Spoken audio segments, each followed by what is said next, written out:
আলামিনের হাবিব জনাব মুহাম্মদুর রাসূলুল্লাহ সাল্লাল্লাহু আলাইহি ওয়াসাল্লাম বলেছেন, কিয়ামতের ময়দানে আল্লাহর কসম করে বলছি, সেদিন জাহান্নামীদের ভীষণ কষ্ট হবে আর জান্নাতীদের জন্য অত্যন্ত আসান হবে, অবস্থাটা খুবই আরামের হবে।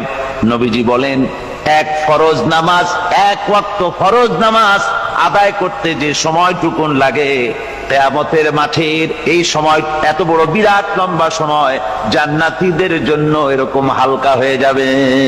সুবহানাল্লাহ। হযরত আবু সাঈদ খুদরী রাদিয়াল্লাহু তাআলা হাদিস কেন বর্ণনা করেছেন, এক ওয়াক্ত নামাজ, একটা ফরজ নামাজ পড়তে যতটুকুন সময় লাগে এতটুকুন সময়ের ভেতরে জান্নাতীদের কারবার শেষ হয়ে যাবে। সুবহানাল্লাহ বিহামদি। আর ওদের কারবার তো শেষই হবে না।